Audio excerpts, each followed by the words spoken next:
गणपती बाप्पा मोरया।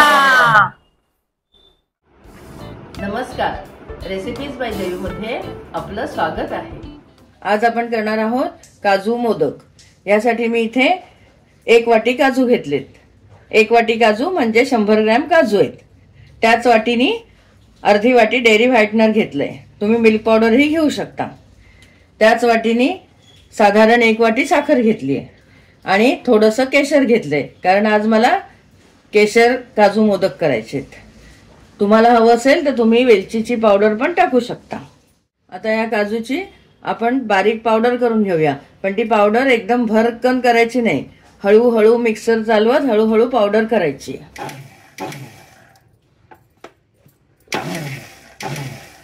ही बघा, आपली छान काजूची पावडर झाली आहे।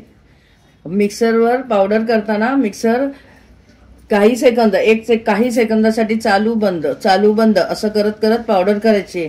जर तुम्ही एकदाच पटकन मिक्सर फिरवून पावडर केली तर काजूला तेल सुटू शकतं, म्हणून अशी पावडर करायची। आता आपण साखरेचा पाक करून घेऊया। जेवढी साखर होती तेवढंच पाणी। पाण्याच्या ऐवजी तुम्ही दूधही घालू शकता। हे बघा, साखर विरघळेपर्यंत हे सतत ढवळायचं। आता साखर विरघळत आली आहे, तोपर्यंत आपण पाक होईपर्यंत आपण हे केशर खलून घेऊया। केशर खल्ल्यामुळे त्याचा रंग छान येतो। अगदी थोडंसं पाणी घालून मी केशर खलून घेतले। हे बघा, हे आपण खल्लेलं केशर पाकात घालूया। मी आतापर्यंत गॅस मोठा ठेवला होता, आता बारीक करते। आपल्याला काही साखरेचा एकतारी पाक वगैरे करायचा नाहीये। साखर विरघळून थोड्याशा उकळ्या आल्या की झालं। थोडासा चिकट लागतो ना पाक, तेवढा झाला की बस झालं। या काजू पावडर मध्ये मी मिल्क पावडर मिसळून घेते।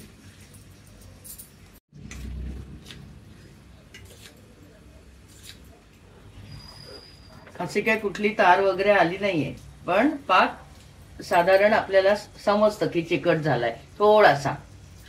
आता यात आपण काजू पावडर आणि दूध पावडरचं मिश्रण घालूया। हे मिश्रण घालताना गॅस अगदी बारीक केलाय, यात गोळे होता कामा नयेत।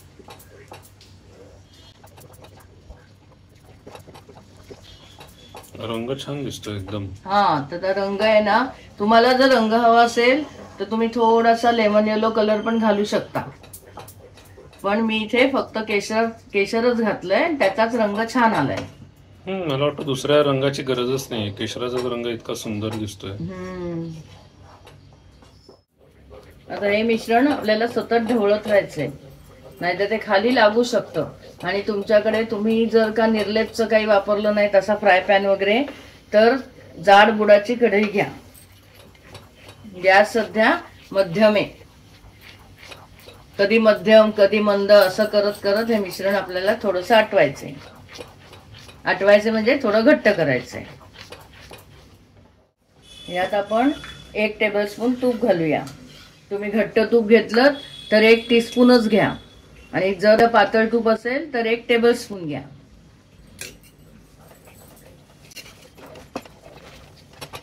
आता गॅस सतत मंद आहे आपला। हे बघा, आपण काजू पावडरचं मिश्रण घालून 5 मिनिटं झालीत। 5 मिनिटं सतत गॅस मंदच आहे, आपण मंद गॅसवरच ढवळतोय। हे मिश्रण हलवताना एक काळजी नक्की घ्यावी की आपलं उलटणं, तुम्ही जे काही घ्याल ते तळापर्यंत गेलं पाहिजे। तळापासून हलवायचंय।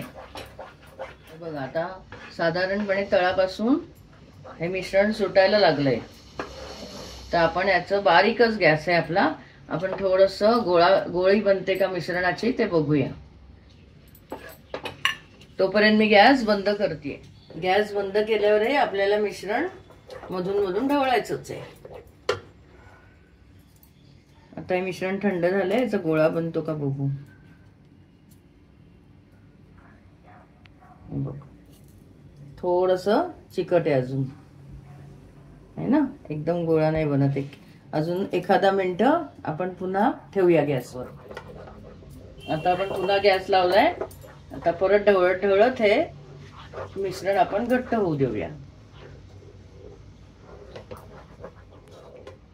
हे मिश्रण आपण मंद गॅसवर ठेवून पुन्हा जे आपण ठेवलं ना त्यालाही 1 मिनिट झालाय. तर आता यातलं पुन्हा आपण थोडस काढून चेक करून बघूया. तोपर्यंत गॅस मी पुन्हा बंद करते. हे बघा आपला गोळा पण थंड झालाय आणि याची आता गोळी बनतीये. हे बघा थोडा नरमसरच गोळा बनतोय पण गोळी बनलीये. तर गॅस जो बंद केलाय आपण तो बंदच ठेवायचा आता आणि हे मिश्रण हलवत राहायचं.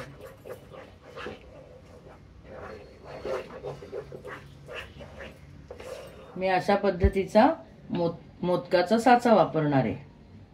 तुम्हाला याच्यापेक्षा मोठे मोदक करायचे असतील तर तसाही साचा मिळतो.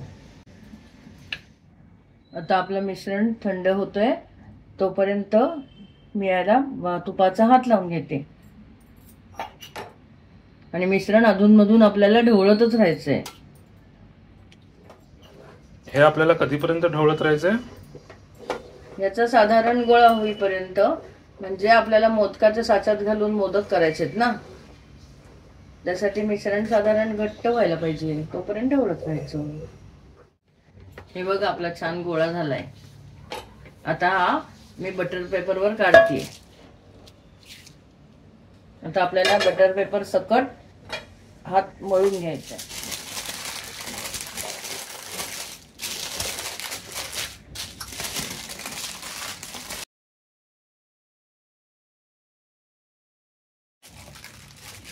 हे बघा आता एक ते 1.5 मिनिटं झालं मी सतत मळते. असं बटर पेपरच्या सहाय्याने असं उलटं पालटं करायचं आपल्याला. अजून मिश्रण खूप गरम आहे. आता याच पद्धतीने मी थोडंसं मळून घेते. अजून बटर पेपर मध्ये घालून मी 3 मिनिटं मळलंय. हे म्हणजे उलटं पालटं करत मळून घेतलं. अजून मिश्रण गरम आहे पण असं वाटतंय की घट्ट झालंय. आता थोडासा गोळा घेऊन आपण मोदक होतो का बघूया. बटर पेपर मध्ये घालून असं मळण्याचा उद्देश म्हणजे मिश्रण तकतकीत होतं. दिसतंय ना तकतकीत, आणि एकदम सुकत नाही. जर आपण पॅन मध्ये शेवटपर्यंत हलवलं तर कदाचित मिश्रण सुकू शकतं, पण याच्यात छान सॉफ्ट राहतं. हे बघा आपण असं मिश्रण व्यवस्थित दाबून भरायचंय.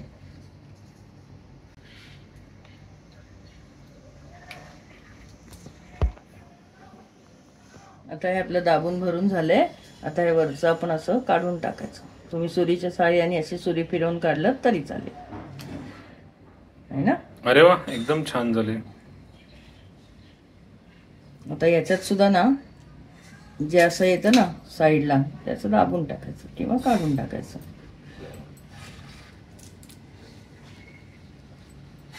हे बघ या मोदकाला आले. हे तुम्ही सहज काढून टाकू शकता किंवा दाबायचं त्यातच. कसं झालं मोदक? एकदम छान झाले. याच पद्धतीने मी सगळे मोदक करून घेते. हे असं वरती येतं ना ते असं आपण सुरीच्या साह्याने पण काढून टाकू शकतो, म्हणजे लेवल होते त्याची. हे बघा